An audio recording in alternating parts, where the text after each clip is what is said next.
Oh, sudah di. Ya, jadi kita lanjutkan ya. Jadi penguat tadi sesuai dengan pertanyaan yang tadi juga penguatan utama yang di paduan kobal ataupun sebenarnya di paduan super alloy yang lain itu eh, ada banyak ya, tapi yang biasanya itu dari fasa-fasa yang terbentuk ya. Jadi fasa yang utama itu adalah yang untuk nikel misalkan gamma dan gamma aksen. Jadi gamma itu matriksnya FCC, unsur unsur apa saja yang bisa memperkuat gammanya itu merupakan solid solution strengthening ya, penguatan larutan padat. Jadi unsur-unsurnya itu larut di dalam matriksnya. Nah, tapi untuk di nickel base penguatan yang paling utamanya itu adalah pembentukan fasa endapan ya, yang intermetalik Ne3Al. Nah, sedangkan di cobalt base itu dia bisa juga membentuk CO3Al, tapi eh, dia tidak stabil ya.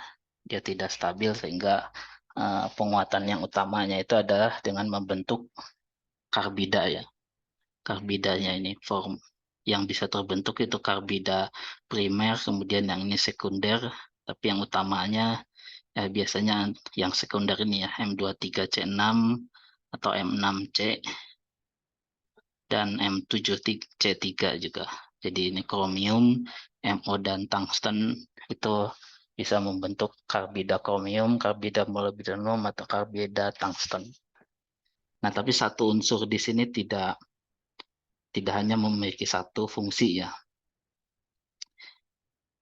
Kromium ini contohnya dia juga bisa membentuk karbida, tapi dia bisa juga menjadi penguat larut bisa larut dan juga dia menghasilkan penguatan ya untuk memperkuat fasa matriks dari gamma kobalnya,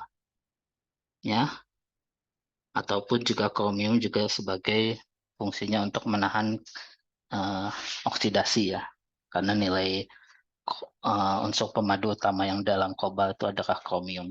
Jadi kromiumnya itu bisa untuk meningkatkan ketahanan oksidasi, kemudian juga bisa juga membentuk karbida dan membentuk penguat matriksnya.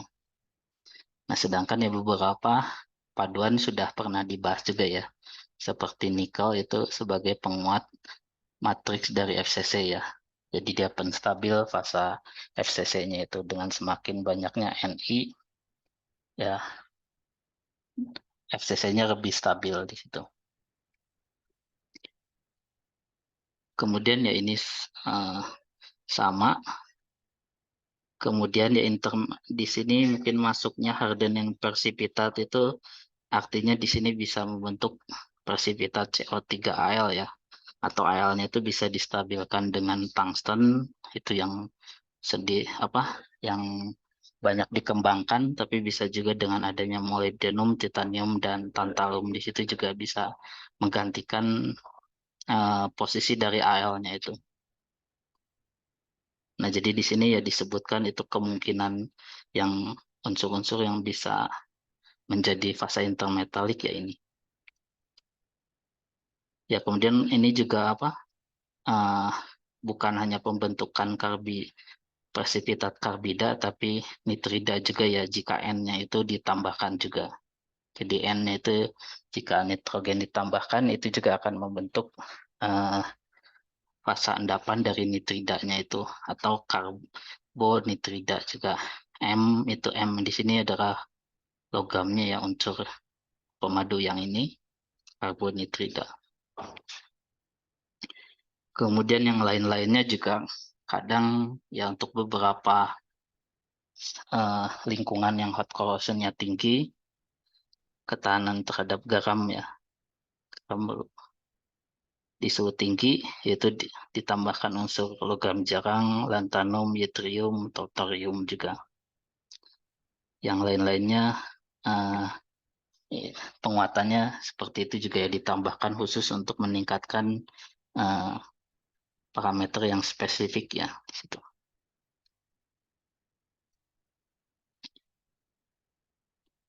Ya, kalau tadi terhadap efeknya, kemudian elemennya ya. Kalau ini di elemennya. Jadi tadi contohnya kromium itu tidak, yang paling utamanya memang untuk meningkatkan ketahanan oksidasi, tapi juga dia membentuk endapan. Di sini juga menghasilkan penguatannya ya. Ini juga sama, ya tinggal dilihat saja ya. Yang utamanya di sini ya, CO, CrNi, molybdenum, tungsten, tantalum, karbon, dan ini ya juga ada ditambahkan untuk eh, aplikasi-aplikasi yang lebih spesifik ya di situ. Nah, ini perbandingannya dengan jenis superalloy yang lain ya, cara singkatnya ataupun yang utamanya. Kalau dari segi komposisi eh, terlihat ya, kalau di sini kromiumnya itu paling tinggi ya, 19 sampai 30. Kemudian eh, ya hanya ininya yang terutama ini yang utamanya. Karbonnya juga lebih tinggi di kobal ya. Dan ini kobal juga biasa digunakan juga di sini ya, di iron atau iron nickel base ataupun di nickel base superalloy sebagai unsur pemadu juga untuk meningkatkan temperatur solidus dari gamma prime-nya ya, agar dia lebih stabil di temperatur tinggi. Nah, ini perbedaan yang utamanya. Jadi uh, ya ciri khas ya, perbedaannya atau ciri khas dibandingkan yang lainnya. Yang nikel base superalloy mengandalkan penguatannya pada pembentukan senyawa intermetalik gamma prime ya, Ni3Al. Kemudian sedangkan yang cobalt base itu pembentukannya pada pembentukan karbida. Nah, kemudian yang iron nickel itu biasanya di tengah-tengahnya ya, kekuatan ataupun ketahanan korosinya itu biasanya di tengah-tengahnya, di sini tidak terlalu tinggi ataupun tidak terlalu rendah ya. Jadi makanya kekuatannya itu dia ada dua ya, dari pembentukan senyawa intermetalik jika Ni-nya tinggi ya dan Al-nya juga cukup, ataupun dari gamma double prime, sama juga dari pembentukan karbida ya. Makanya nilai karbidanya bisa lebih tinggi dibandingkan ini ya. Jadi kalau di sini nickel base per alloy 0,05 sampai 0,2, yang ini lebih tinggi ya, 0,25 sampai 1% karena penguatannya dengan pembentukan karbida. Ya di sini harga paling mahal karena memang kobalnya ya, kobalnya yang menjadi base-nya itu harganya lebih mahal dibandingkan nikel ataupun iron nickel di sini. Ya, tapi dan chromium juga tinggi, tapi memang makanya ini digunakannya di eh, beberapa tempat yang spesifik ya, yang terutama yang lingkungannya lebih korosif, lebih oksidatif. Ya ini keunggulannya ya, tadi lebih tahan terhadap korosi, kemudian struktur mikro yang lebih stabil karena temperatur temperatur dari paduan kobal lebih tinggi ya, sehingga struktur mikronya lebih stabil di temperatur yang lebih tinggi. Kemudian digunakan dalam turbin PLTU ya, karena itu lingkungannya sangat korosif ya, jadi banyaknya di pembangkit listrik tenaga uap dari batu bara ataupun bahan bakar yang lain, ini di suhu rendah di sebagai biomaterial biomedical. Ini sifat mekanik baik. Kemudian di turbin blade, turbin gas ya, blade dan juga turbocharger karena suhunya lebih lebih tinggi dan juga ada beban mekanik di situ ya karena berputar yang cepat. Di sini juga ada di turbin gas ya, aplikasi turbin gas, tapi di tempat-tempat yang sudah dijelaskan di pertemuan sebelumnya. Nah, ini di tengah-tengahnya artinya sifat mekaniknya tidak terlalu tinggi dan juga ketahanan korosinya juga eh, cukup baik ya. Jadi ini digunakannya di heat exchanger. Ini kelemahannya kurang tahan terhadap korosi. Yang ini apa kekuatan atau ketangguhan di temperatur tingginya itu lebih rendah ya. Sedangkan ini ya aplikasinya yang lebih rendah. Tapi ya harganya yang paling murah itu yang iron nickel base superalloy. Nah, ini ya tadi sudah dijelaskan ya kenapa eh, gamma prime precipitation strengthening itu lebih kuat karena dia ada anomali ya. Biasanya kalau semua paduan itu biasanya dengan meningkatnya temperatur itu kekuatannya akan turun ya. Ya seperti ini. Mungkin yang kobal ya paduan kobal ataupun paduan-paduan yang lainnya ya. Itu dengan tingginya temperatur, yield stress atau kekuatan luluhnya itu semakin turun ya. Nah, tapi dengan adanya penguatan gamma prime Ni3Al itu dia terjadi anomali ya. Yield stress anomaly effect at high temperature. Jadi contohnya di sini dia bisa dipertahankan kekuatannya ya di temperatur tinggi, baru setelah mencapai suhu tertentu dia akan turun ya. Nah, makanya di sini uh, Cobalt Base juga diinginkannya atau pengembangan selanjutnya itu ingin juga untuk membentuk precipitation strengthening dalam seperti gamma prime ini ya, yang strukturnya adalah uh, L12 FCC ya.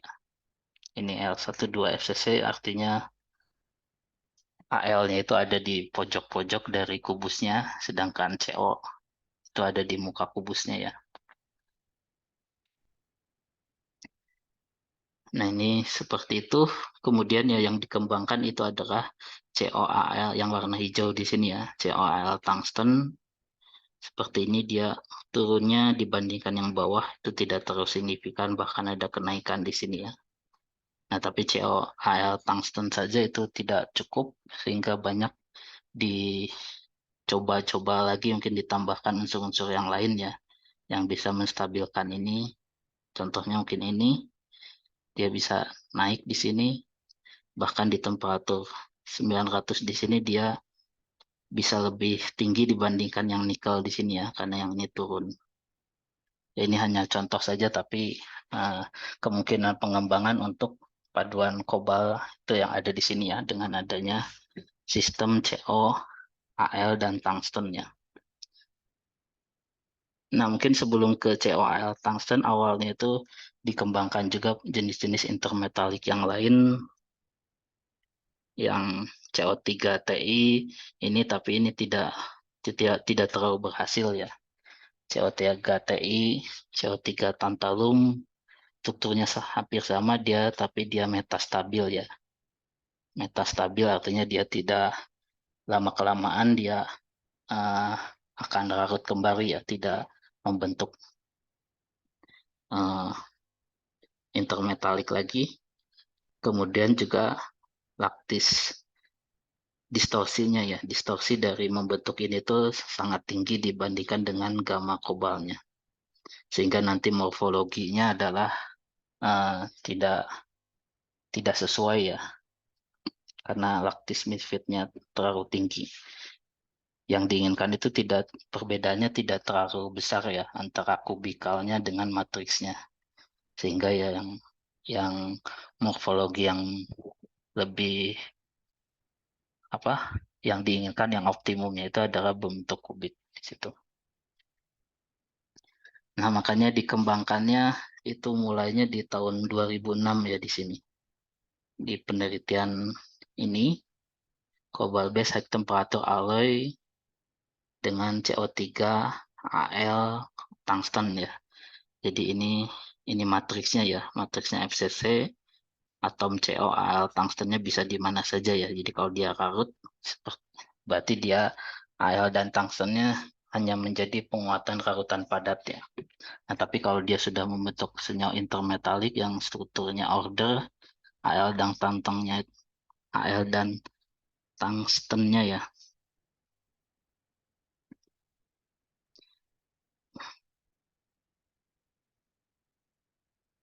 COT ya, ini mungkin ada kesalahan ya.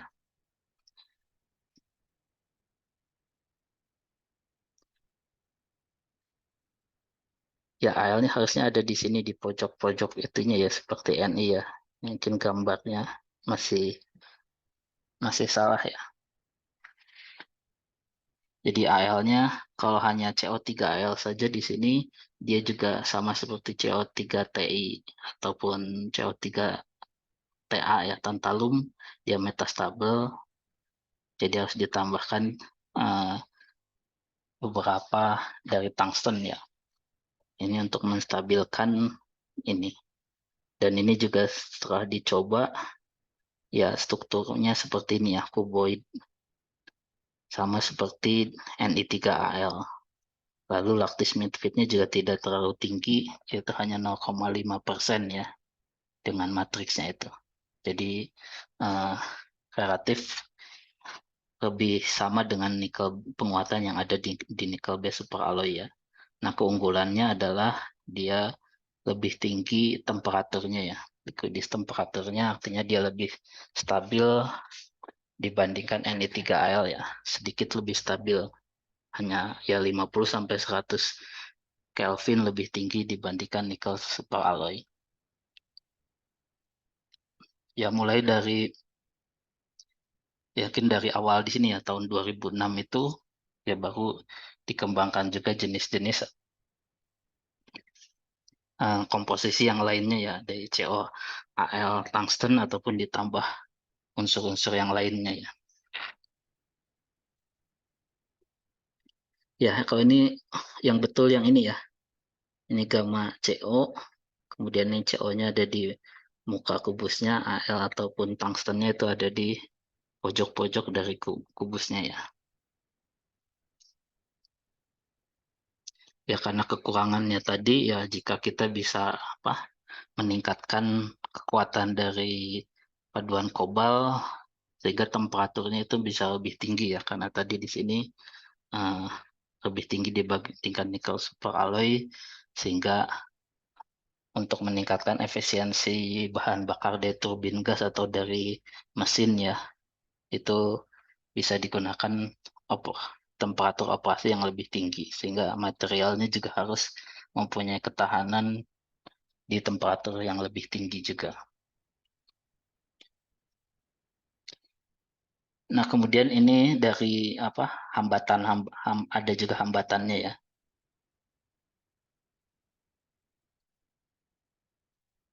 Ya terutama ini dia masih solvus temperaturnya lebih rendah, kemudian mass density-nya lebih tinggi ya.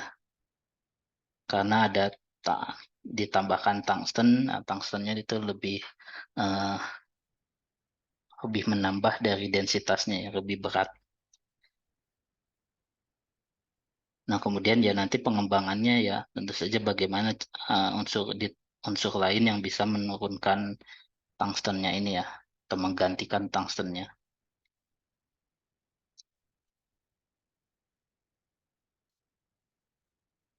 Ya, dari ini contoh eh, keunggulannya yang lain ya. Ini apa intermetaliknya? Jika hanya Ni3Al ataupun CO3Ti intermetalik ya di apa di temperatur rendah itu kekuatannya rendah ya, tidak terlalu tinggi, tapi di temperatur tinggi dia naik di sini.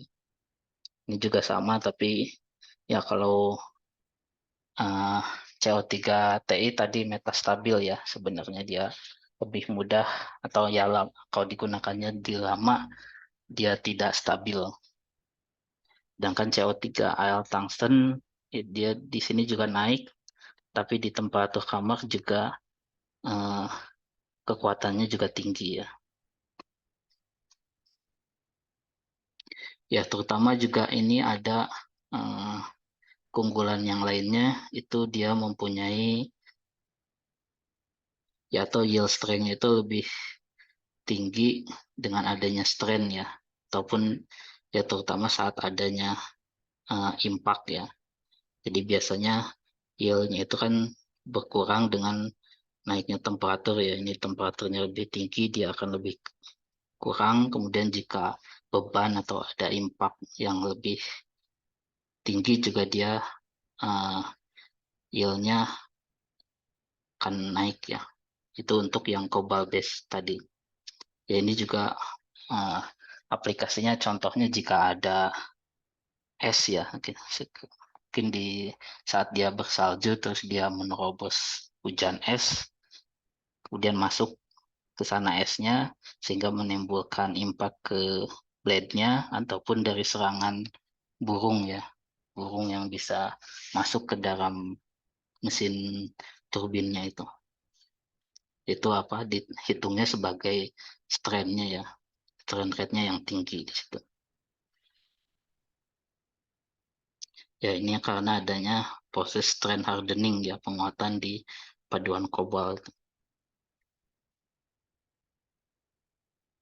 Ya ini yang kanan itu penjelasan di sini ya. Tadi sudah sempat dijelaskan bahwa ada kemungkinan yang COAL tungsten itu di temperatur yang lebih tinggi itu masih lebih baik dibandingkan jenis yang lainnya, nickel base wasp alloy ataupun uh, MARM 247 di situ.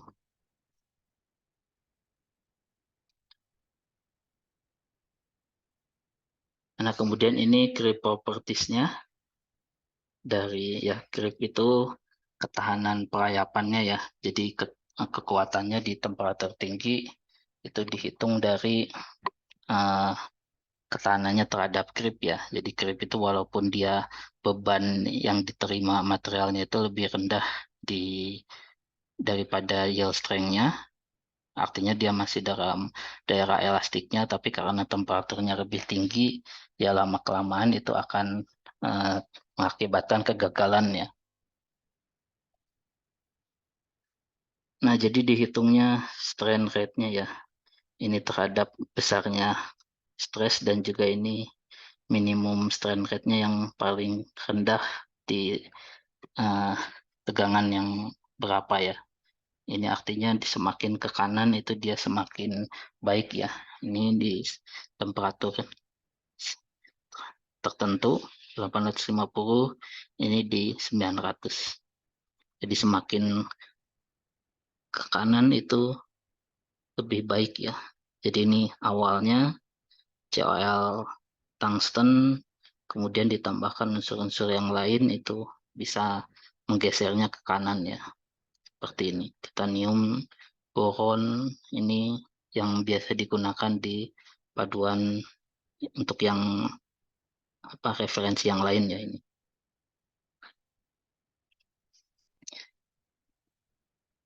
Yaitu uh, ya terutama ini dibandingkannya dengan yang sama-sama polikristalin ya. Yang A, kalau ini yang dengan single kristal juga. Ya pasti saja yang apa yang polikristal itu ketahanan kripnya lebih rendah ya dibandingkan yang single kristal karena grain boundary-nya itu bisa mengakibatkan uh, muncul dari crack-nya itu dari batas butiran ya.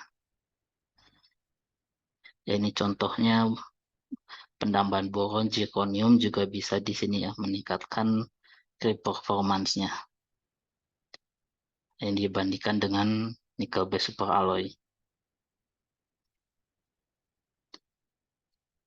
Ya jadi ini uh, COL tungsten itu ketahanan creep-nya itu bisa di yang single kristal juga ya dengan yang generasi pertama yang single kristal juga.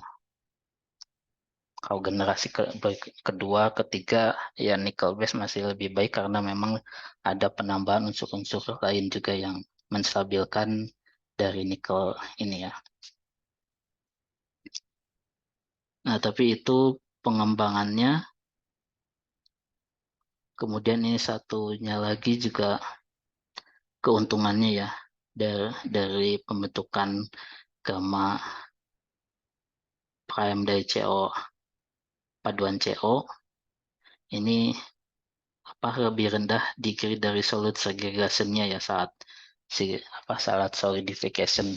Jadi kalau dia kemungkinan dia tersegregasi ya. Jadi dia larut tapi unsurnya itu dia apa lebih banyaknya di tempat-tempat tertentu ya. Jadi ini contohnya di nickel base superalloy itu dia biasanya sering mengalami cacat ya, cacat freckle. Cacat freckle itu apa? Seperti ini ya, seperti lubang-lubang ya. Kalau kita potong di bagian melintangnya saat dia setelah dicor ya, setelah solidifikasi, baik itu yang single crystal atau directional solidification.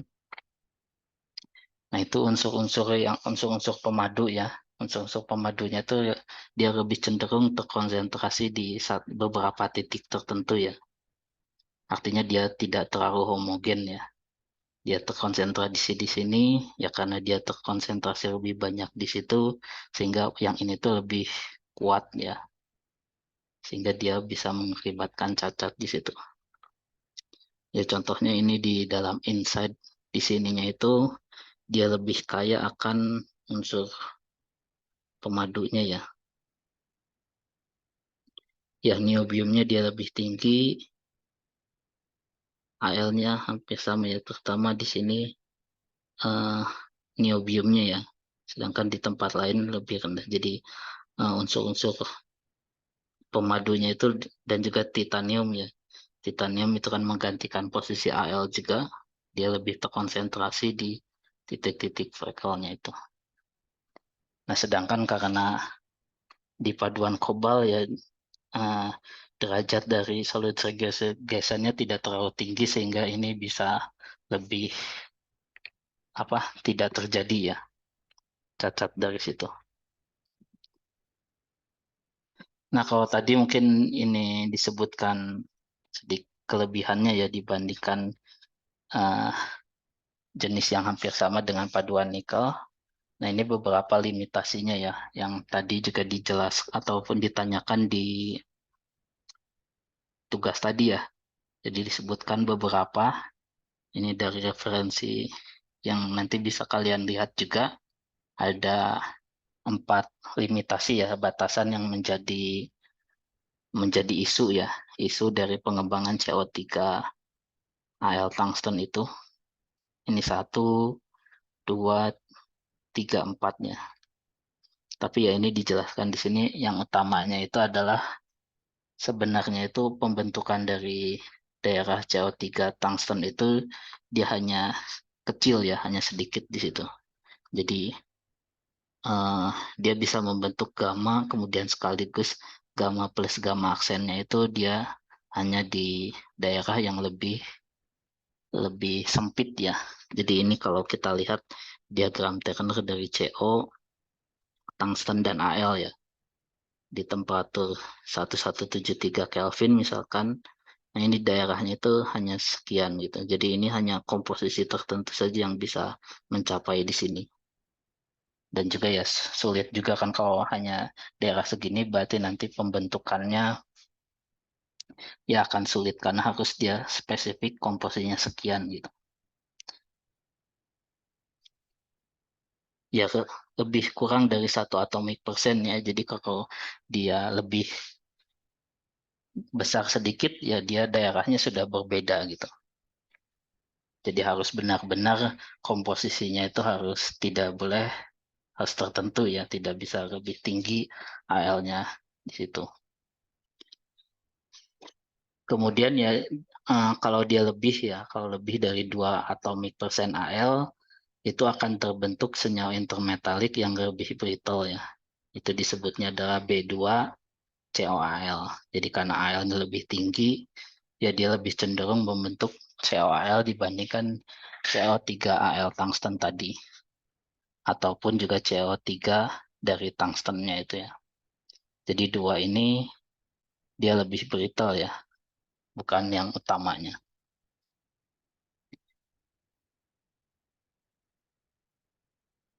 Dah kemudian itu yang pertama, yang mungkin yang di sini yang kedua ya, tapi dijelaskan di sini yang pertama narrow gamma gamma accent phase region, kemudian yang eh, selanjutnya adalah ini saat dicoba secara eksperimen COAL tungstennya itu dia tidak stabil ya, tidak stabil di temperatur yang lebih tinggi ataupun di 900 derajat Celcius ya. Artinya di sini di 900 derajat Celcius kemudian di bertahan ataupun digunakannya dalam waktu yang lama, itu akan terbentuk sama seperti ini ya. B2COAl dan juga O19 CO3Al. Jadi fasanya sudah berubah ya dari sini menjadi yang lebih brittle di sini. Ini contohnya yang nomor 1 ini. Jadi setelah lama kelamaan awalnya kan seperti ini ya. Yang biru itu FCC-nya L12 ini ya, yang diinginkannya. Tapi saat dia lama kelamaan ya, karena dia tidak stabil, ya lama kelamaan beberapa bagian yang L12 ini itu akan membentuk menjadi ini D019 dan B2 yang lebih brittle gitu. Jadi dia metastabil ininya. Ya, kemudian mungkin penjelasan di sini tidak terlalu lengkap ya. Eh, Nanti kalian bisa baca di sumber aslinya. Yang nomor 3 itu dia thermal stability-nya itu lebih rendah ya. Jadi eh, sebenarnya ya ini temperatur dari gamanya itu lebih rendah dibandingkan yang nikel di sini ya.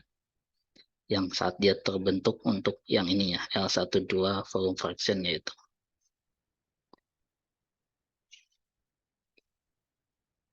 Ya jadi dia ya lebih itu.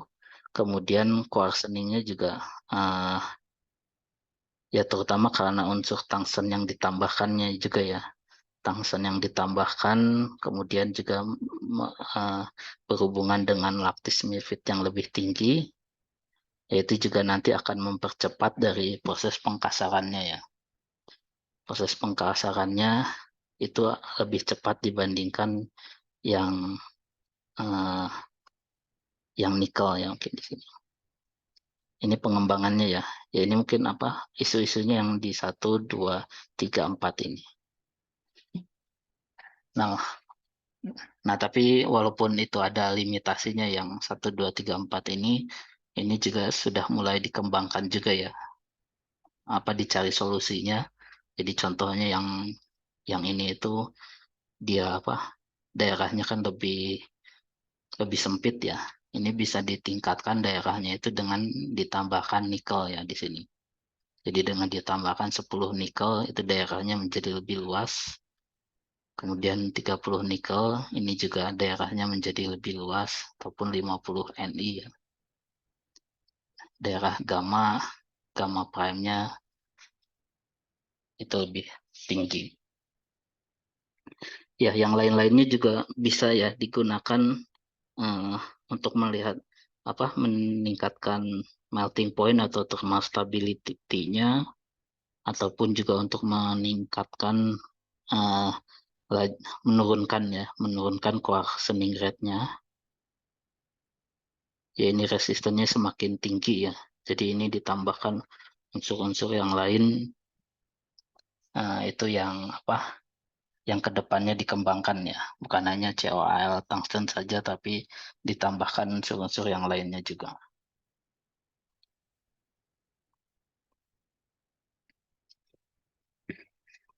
Ya, ya ini contohnya untuk penambahan unsur-unsur yang bisa meningkatkan temperatur solvusnya ya. Temperatur dari gamma prime ataupun dari gamma uh, dari kobalnya. Ini awalnya seperti ini ya, ternary COAl tungsten, kemudian yang warna biru itu adalah perubahannya ya, delta D. So, ini nilai nolnya di sini ya. Nolnya solidus dari gamma prime, kemudian ini temperatur solvusnya ya, di nolnya di sini. Ya, jadi kemudian ini ditambahkan tantalum, dia bisa meningkatkan temperatur solvusnya, tapi dia solidusnya rendah gitu ya. Ini lihatnya yang warna ini ke sini, yang biru ke sana. Ya, ini berpengaruh negatif, tapi ada juga yang pengaruhnya positif ya ke situ. Jadi harus dilihat uh, yang ingin yang paling apa yang bisa meningkatkan temperaturnya yang mana. Jadi di sini adalah tantalum dan juga yang paling efektif ya. the most element yang akan dapat meningkatkan gamma aksen sulfus temperatur ini ya, sulfus dari sini itu meningkat. Kemudian titanium ini juga lebih meningkat di sini ya, dan juga niobium di sini. Jadi dari sini dia bisa meningkat. Ya konsekuensinya ininya sedikit menurun ya di sini. Kemudian tapi ya ini kebalikannya kalau dia CR Fe ini dia lebih rendah ya dibandingkan di sini. Jadi ini tidak ditambahkan walaupun ininya lebih tinggi ya. Ya jadi itu yang tadi ya untuk mengimprove thermal stability-nya itu bisa ditambahkan unsur-unsur yang lainnya dari COAL tungstennya tadi.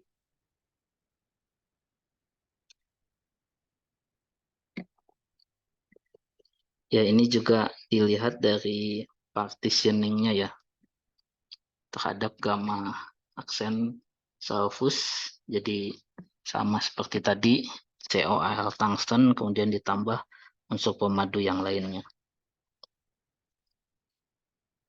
Jadi disebut jika dia cenderung berpartisi ke gamma aksen, gamma prime ya. Gamma prime itu CO3Al tungsten tadi, dia akan menstabilkan dari fasa gamma prime-nya ya. Sedangkan ya dia menstabilkan dan ya unsur yang penstabil dari gamma prime itu yang menstabilkan gamma prime-nya ya. Kalau ya kalau dia tidak berpartisi ke gamma prime itu berarti dia destabilizing elemen ya. Jadi memperkuat atau menurunkan kestabilan dari gamma prime. Nah, jadi di sini disebutkan yang berpartisi dengan kuat ataupun cenderung dia nanti menggantikan atau dia sama posisinya dengan Al dan tungsten itu adalah Ta, titanium, dan niobium ya. Ya ini juga sebenarnya sama dengan yang nikel ya. Ni3Al, Al-nya bisa digantikan dengan titanium dan tantalum. Kemudian gamma double prime itu kan Ni3 niobium ya. Ini juga hampir sama seperti itu. Ya ini ya, ini bagiannya yang ada di sini ya. Jadi kalau partition koefisiennya lebih jauh ya. Yang lebih ini berarti dia berpartisinya ke dalam gamma prime.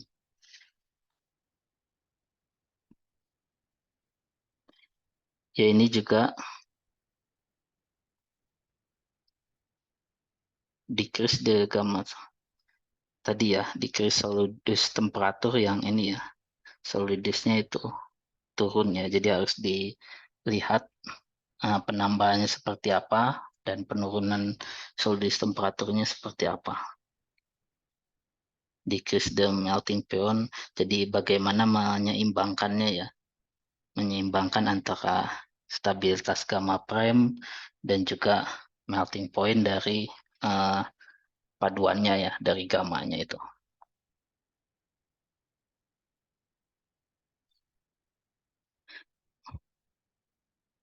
Nah, kemudian ini uh,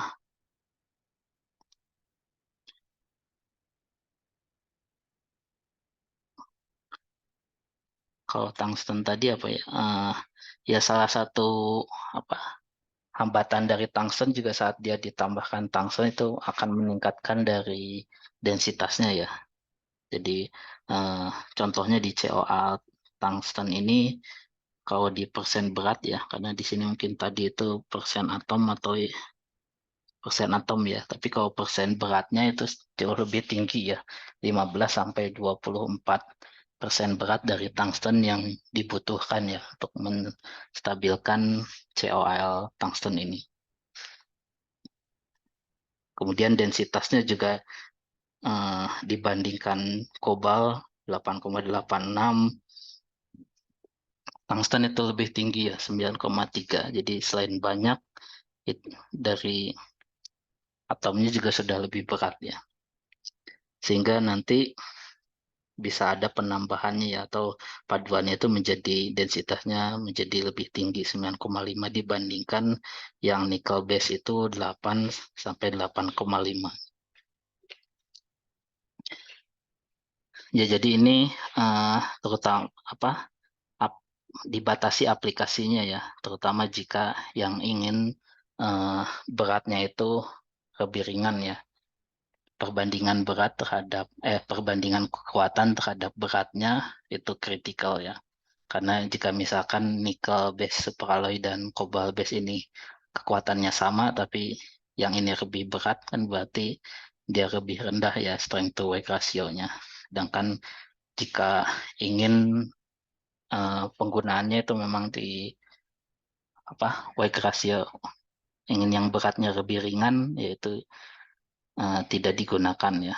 Ya terutama di aerospace application, makanya ya eh, penggunaan nickel base itu masih di situ ya. Nah, jadi di sini pengembangan selanjutnya itu ya bagaimana cara menurunkan tungstennya itu ya. Tapi dia juga walaupun diturunkan dia masih menjadi ataupun gamma prime itu masih tetap stabil ya. Secara strukturalnya dan juga mechanical propertiesnya masih optimum.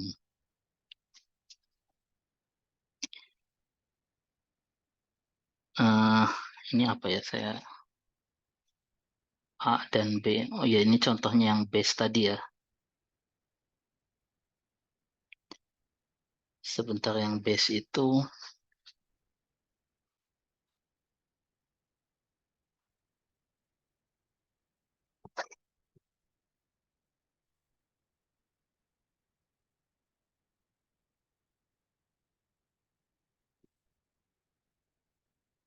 tanpa ada tungsten mungkin ya, jadi hanya ada CO dan Al.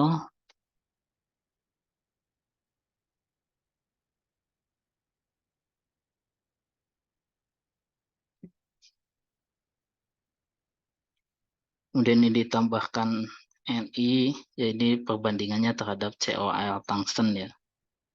Seperti ini. Sebentar, kita lihat saja yang ini.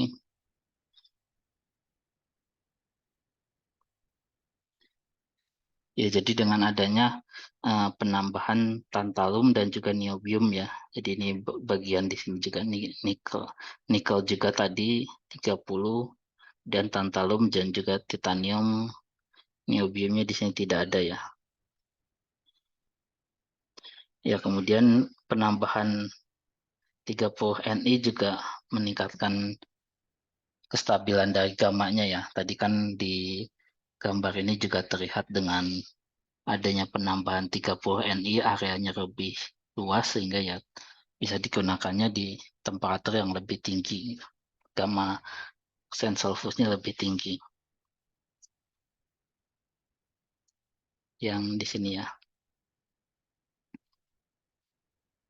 Dan volume vaksinnya juga bisa menjadi lebih tinggi ya.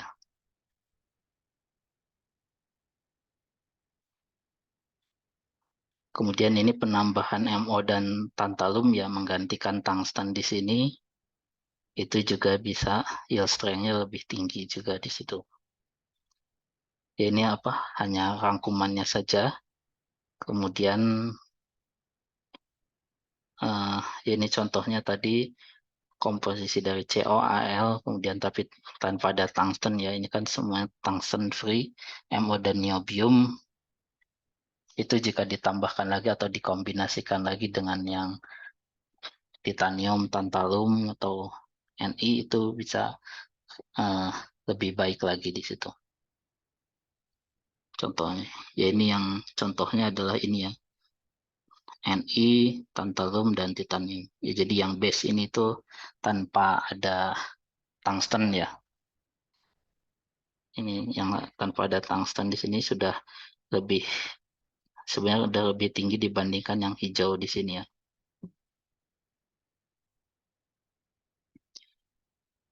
Ya, itu yang penambahan atau penggantian tungsten ya.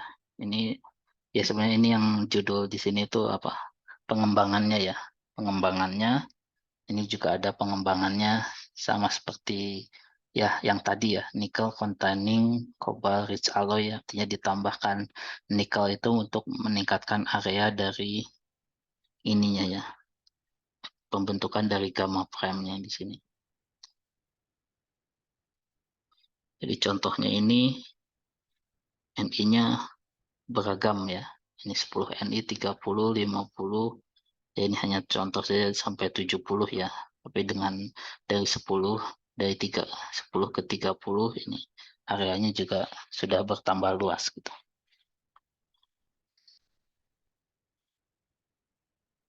Ya, jadi ini akan menguntungkan ya untuk mempermudah untuk membentuk gamma prime-nya itu dengan ya variasi komposisi yang tidak terlalu ketat ya, atau hanya daerahnya terlalu sempit ya, berarti hanya komposisi sekian saja yang bisa membentuk gamma prime dengan penambahan nikel di situ.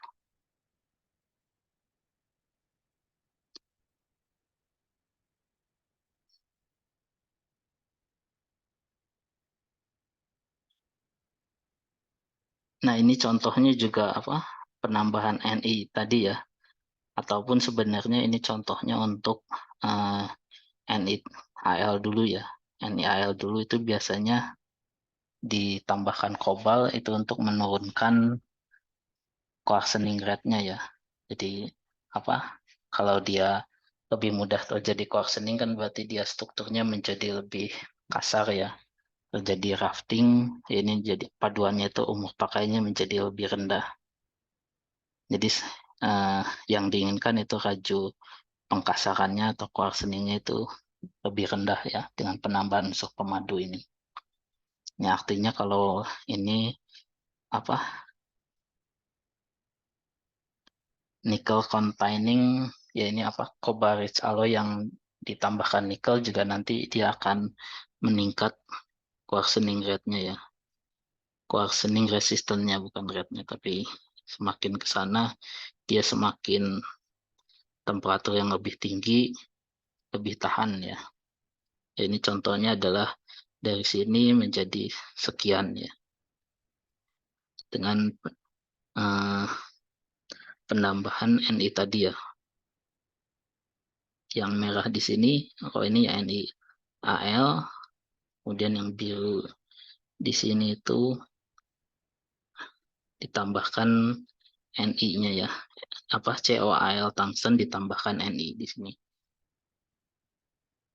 Ya, yang ini beda dengan yang tadi ya, apa tungsten free ya, tapi ini COAl, contohnya COAl tungsten kemudian ditambahkan nikelnya ya di sini. Jadi ini dibandingkannya dengan Ni13Al, kemudian ditambahkan kobal itu menjadi lebih tinggi, kemudian ya semakin ke kanan lagi ya yang optimumnya adalah CONiAl tungsten di situ.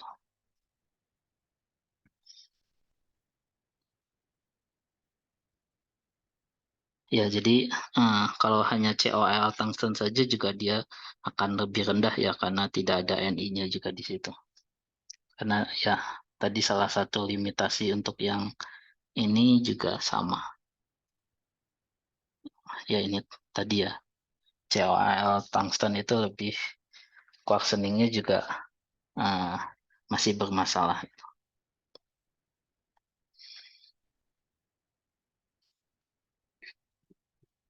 Nah, kemudian ini untuk eh, ada penambahan apa atau COTI saja ya.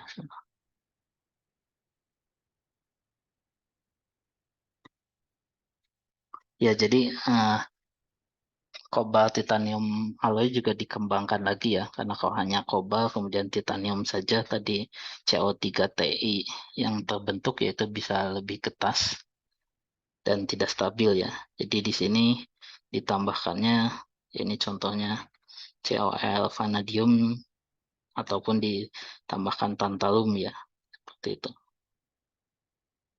Jadi ini masih apa banyak kemungkinan-kemungkinannya ya.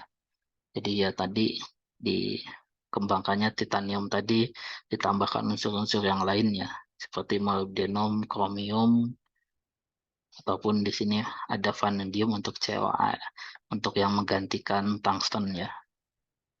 Nah, jadi ini uh, pengembangan untuk yang jenisnya untuk mendapatkan presipitat yang sama seperti gamma prime di Ni3 di nickel base ya. Ini strukturnya seperti ini. Jadi kan ini terlihat bahwa semakin ke bawah ya, itu gamma prime-nya menjadi lebih apa? Lebih kecil ya. Ini pembesarannya sekian, ukurannya sekian, jadi lebih optimum gitu.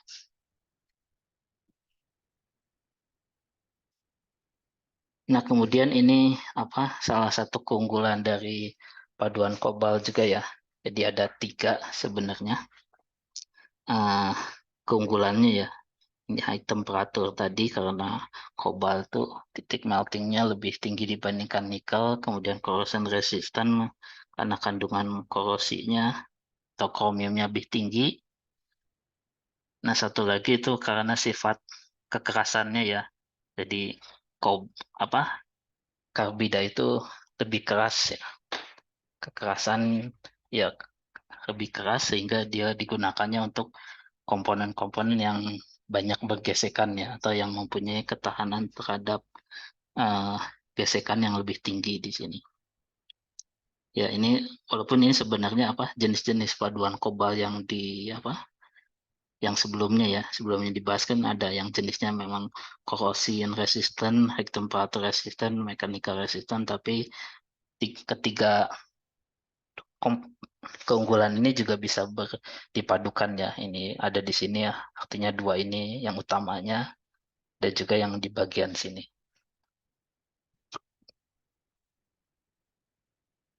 Ya, terutama yang itu sudah dibahas itu yang stellite ya di sini. Stellite alloy itu memang yang eh, temperatur resistennya itu yang tinggi. Ya, kemudian ini dibandingkan dengan apa? Ini jenis-jenis paduannya ya. Ya, ini bisa dilihat dari tabel ini mana yang diinginkan ya. Dia bisa salah satunya lebih rendah misalkan di sini tapi korosinya yang lebih tinggi atau jika ingin yang lebih sama ya dipilih yang ini gitu. Jadi ada memang beberapa yang dominannya sifat ini tapi ada juga yang hampir sama yaitu yang bisa tergantung aplikasi yang bisa digunakannya ya tapi uh, ciri atau keunggulan dari paduan kobal ya biasanya dari ketiga di sini itu.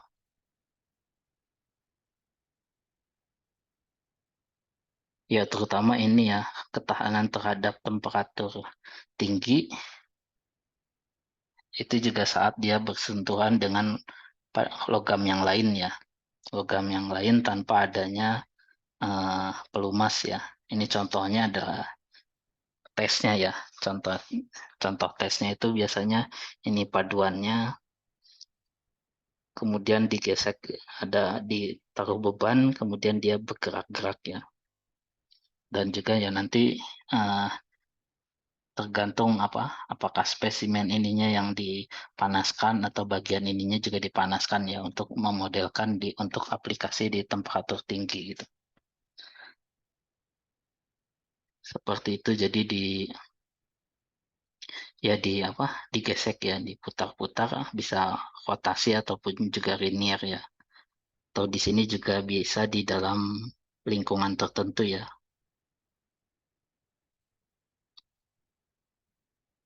Sebentar. Sebentar.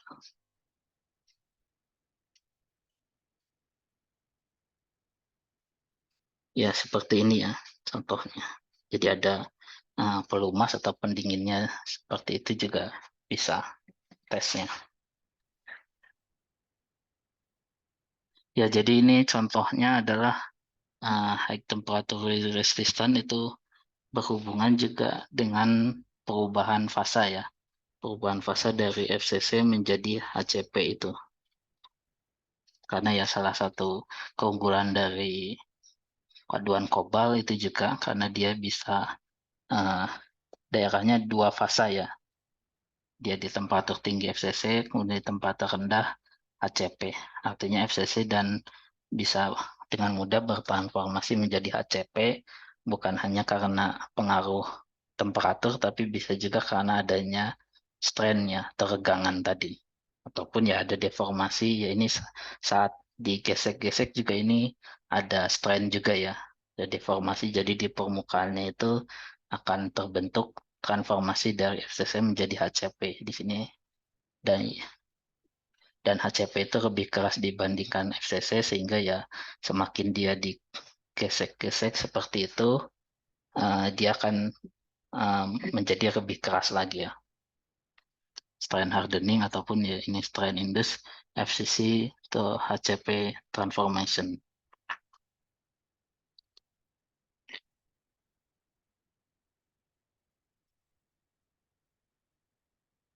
Ya ini contohnya, contoh paduannya ya. Dan ini juga kalau kita hitung ataupun seperti yang sebelumnya dibahas, itu yang apa, nilai strain induced FCC HCP itu akan dipengaruhi juga oleh nilai stacking flow energi ya. Jadi stacking flow energinya lebih rendah, itu semakin mudah membentuk stacking flow yang ke sini ya. Itu akan menjadi lebih keras ya. Seperti itu.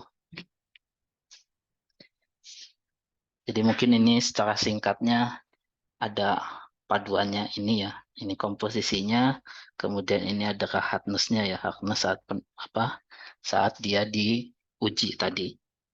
Uji keras ternyata semakin ke bawah itu semakin turun, itu juga berhubungan dengan nilai SF stacking flow energinya yang lebih tinggi ya.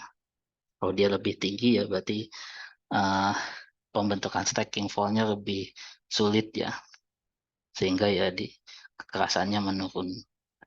Dari sini juga bisa kelihatan kalau perbedaannya adalah ke bawah itu CO-nya semakin rendah ya, dan Ni-nya semakin tinggi di sini. Jadi uh, apa menurut kenaikan Ni itu akan meningkatkan dari nilai stacking flow energi, kemudian dia akan menurunkan kekerasannya ya di sini untuk ketahanan terhadap uh, wear resistannya ya. Ya ini penjelasannya mungkin tidak terlalu terlalu detail ya. Ini juga hanya uh, pengetesannya saja ya.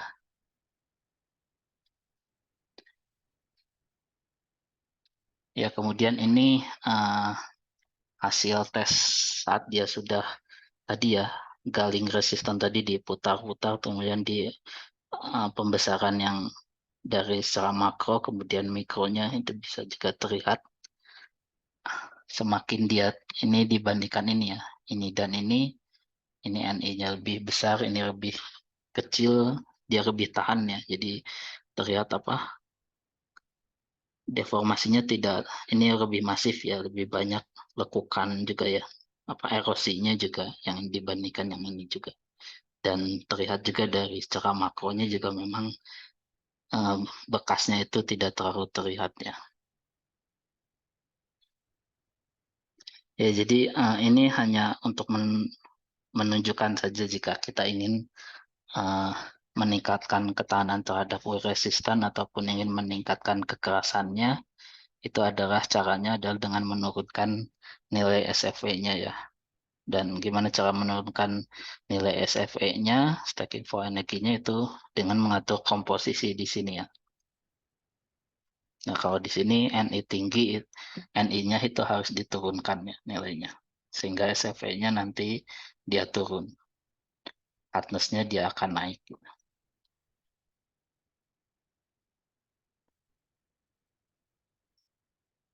Ya, karena ini juga pengembangan eh, selanjutnya juga seperti itu ya.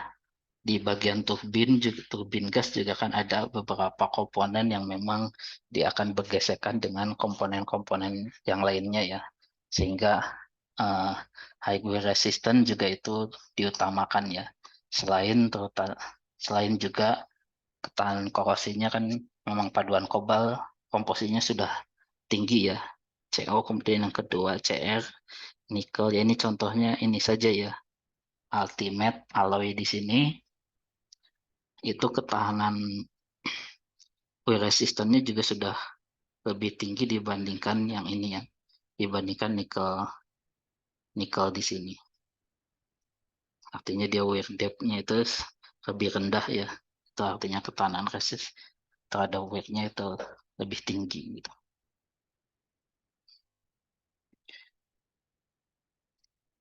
Ya, kemudian ini hanya menunjukkan bahwa eh, ketahanan terhadap wear resistant itu juga berhubungan dengan tadi ya, transformasi dari FCC ke HCP ya. Jadi semakin dia digesek, ini sliding di permukaannya ya, dia dipotong di bawahnya ke kedalamannya dengan adanya gesekan tadi, terus ada yang, nah di bagian sini itu akan ada transformasi dari FCC ke HCP ya. Jadi kalau dilihat strukturnya, itu ada garis-garisnya ya. Itu udah itu juga garis-garisnya itu juga stacking fall-nya ya. Jadi dengan semakin banyak stacking fall itu juga akan membuat permukaan ini menjadi lebih keras. Atau ini plat dari HCP-nya itu tadi. Jadi semakin rendah yaitu nanti akan semakin mudah membentuk fase HCP-nya ini ya. Ini stacking fall mungkin ini uh, yang minggu kemarin atau yang pertemuan sebelumnya sudah dijelaskan ya. Ini hanya perubahan dari tumpukannya. Stacking fall kalau bahasa Indonesianya adalah salah tumpuk yang awalnya FCC, tumpukannya adalah ABC ABC. Kemudian karena ada dis apa adanya pergeseran atau ada deformasi ya, karena tadi digerus-gerus atau apa ditekan kemudian digesek dengan logam lain, ya ini jadi ada salah tumpuk atau pergeseran dari atom-atomnya ya, hingga di bagian tertentu itu membentuk daerah HCP di situ. Ya itu mungkin ini intinya ke sana ya, ke deformasi mekanisme ini. Kalau ini tidak akan dibahas ya, karena ini hanya ke pemodelan atomik ya. Nah jadi ini contohnya ada ya ini salah satu pengembangannya ya.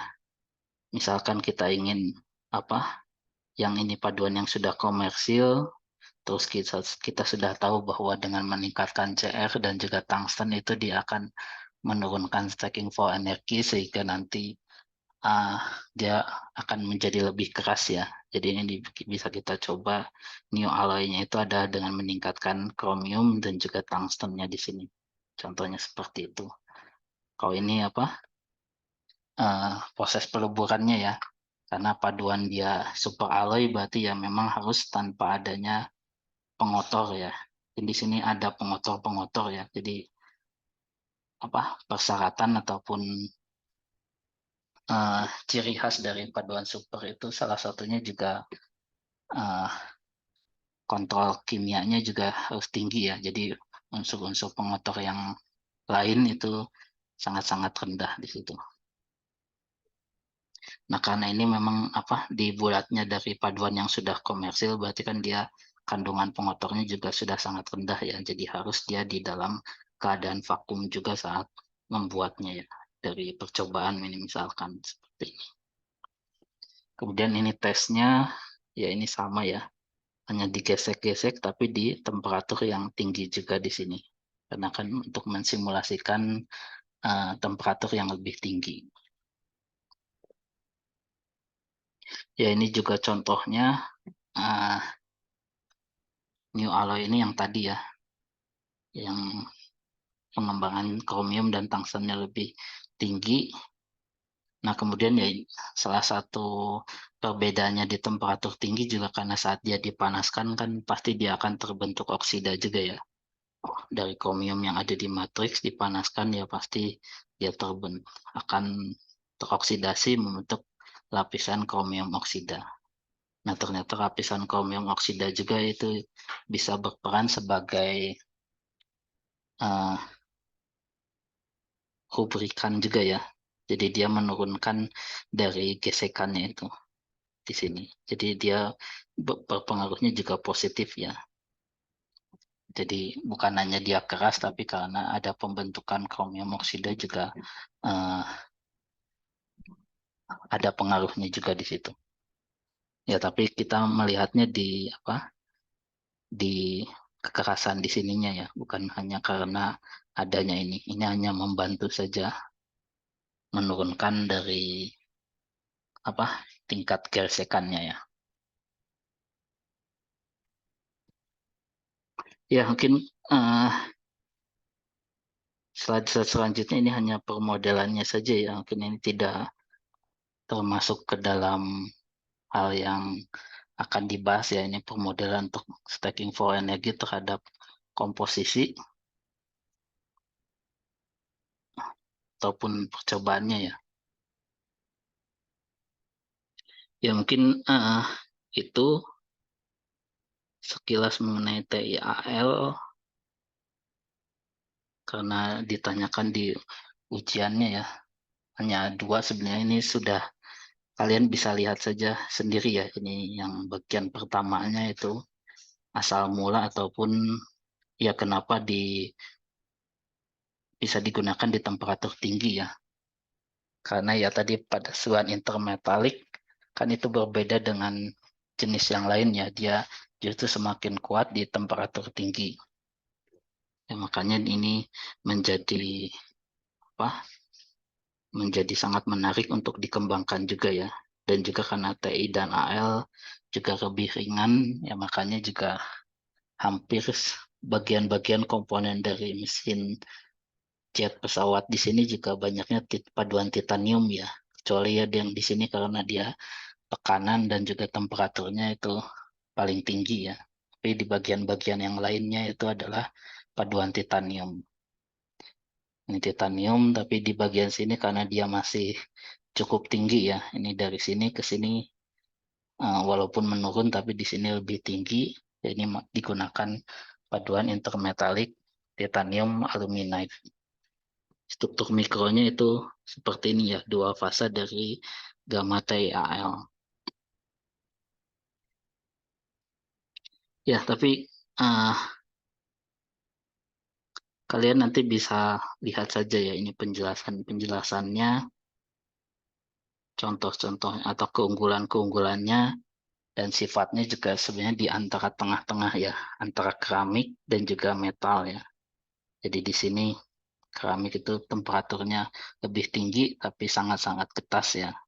Sedangkan metal ketahanan temperaturnya lebih rendah dibandingkan keramik tapi dia lebih ulet ya. Nah, yang ini itu biasanya di tengah-tengahnya. Jadi dia tahan temperatur tinggi tapi dia juga sedikit lebih getas dibandingkan ini.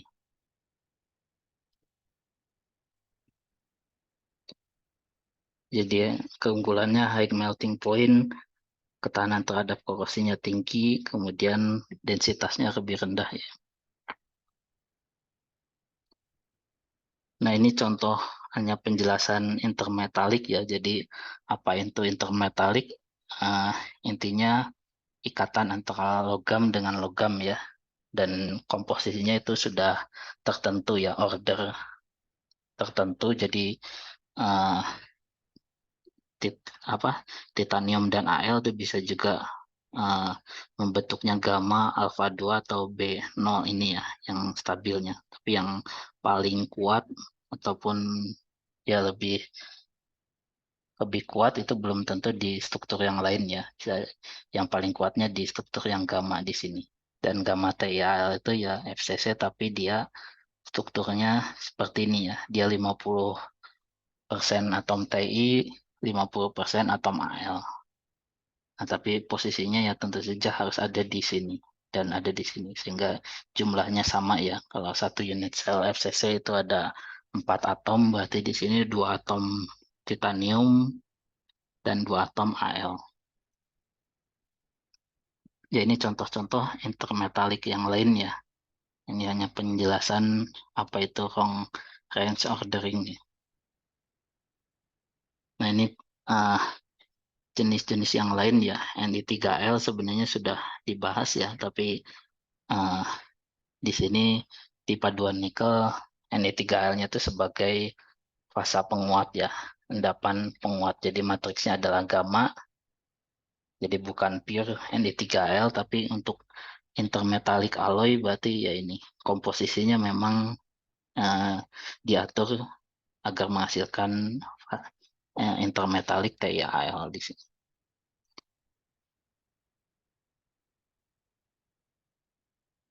Ya, terlihat di sini densitasnya dibandingkan Ni3L ini lebih rendah ya, jauh lebih rendah, kekuatannya lebih tinggi ataupun ya suhunya lebih tinggi ya di situ. Makanya yaitu apa keuntungannya.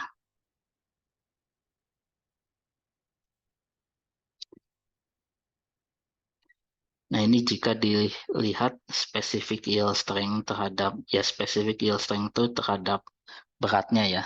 Jadi ini titanium aluminium itu yang paling tinggi karena memang densitasnya rendah.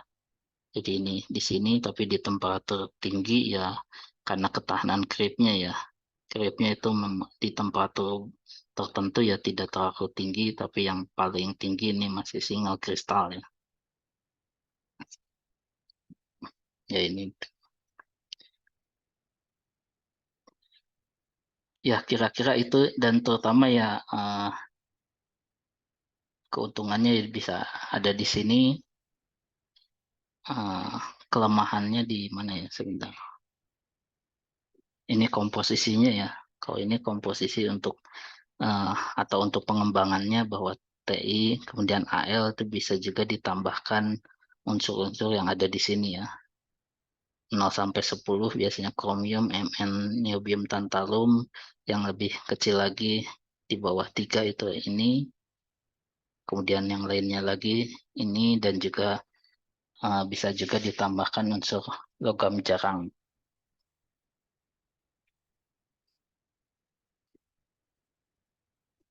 Ya, terutama penambahan unsur-unsurnya tadi itu untuk meningkatkan ductility-nya ya di sini.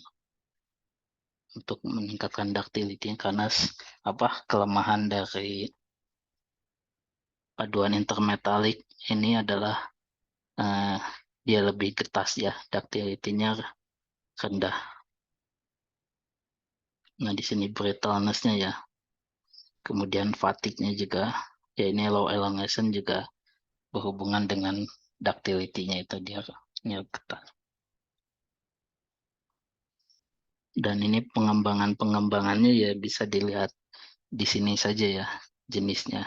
Mungkin ini eh, yang dibahas di sana ya General Electric ini ya. Yang ada di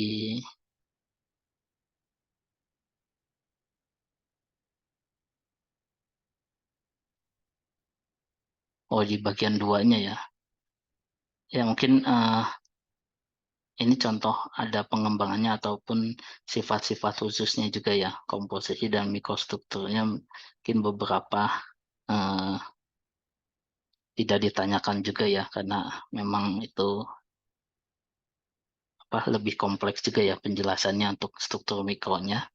Tapi yang paling penting ya kalian tadi tahu keuntungan atau kekurangannya dan bagaimana cara pengembangannya ya untuk mengatasi kelemahannya itu. Nah, kalau di sini juga yang bagian keduanya ini di bagian ini juga terlalu detail ya. Jadi karena waktunya juga tidak cukup ini tidak dijelaskan ya ini sebenarnya apa penjelasan mengenai deformasi mekanisme deformasi berhubungan dengan yang kobal tadi ya. Tapi ini eh, di dalam gamma TiAl yang strukturnya adalah order. Ini tidak perlu diperhatikan.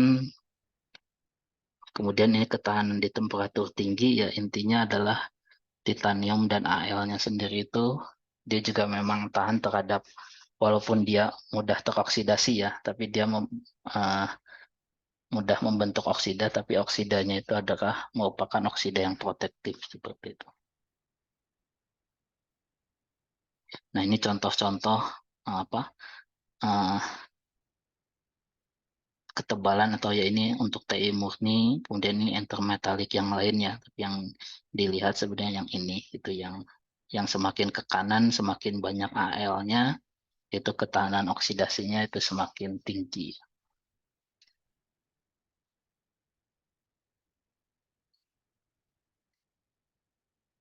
Kemudian ini hanya pembahasan mengenai temperatur, ketahanan temperatur oksidasinya dan bagaimana cara meningkatkannya ya.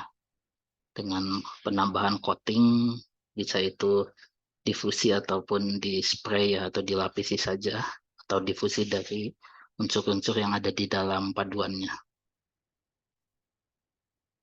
Nah, ini alloy development-nya ya, mungkin mulai dari sini bisa sedikit dibaca-baca saja ya, ini penambahannya dan ini efeknya seperti apa. Ini juga yang bisa dilihat contohnya ya. Ini 1, 2, 3, 4 tuh yang ini ya 2NB. Sebentar salah. Ya, hampir mirip dengan ini ya, atau sedikit beda. NVRM refractory metal ya. Ya, bisa saja di sini juga. Ya, tapi tugasnya nanti kalian pilih salah satu saja dari sini ya, hanya menjelaskan kenapa atau alasan kenapa eh, ductility-nya bisa meningkat ya dengan penambahan apa gitu, atau pengembangannya eh, asal mulanya dari mana gitu ya.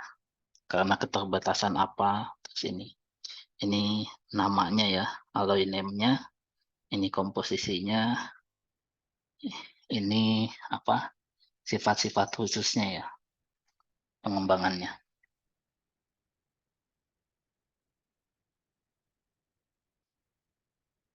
Ya, mungkin seperti itu.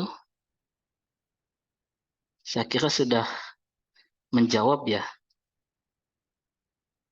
ketujuh pertanyaan ini. Ini tadi yang itu, kemudian ini pengembangan yang tadi yang dari gambar ada 4 tadi ya. Yang saat ini itu bisa juga yang ini ya, yang tungsten free, kemudian ada penambahan Ni dan juga maupun yang lain-lainnya ya untuk meningkatkan ketahanan terhadap eh, apa gesekan di temperatur tinggi ya, atau wear resistant di temperatur tinggi.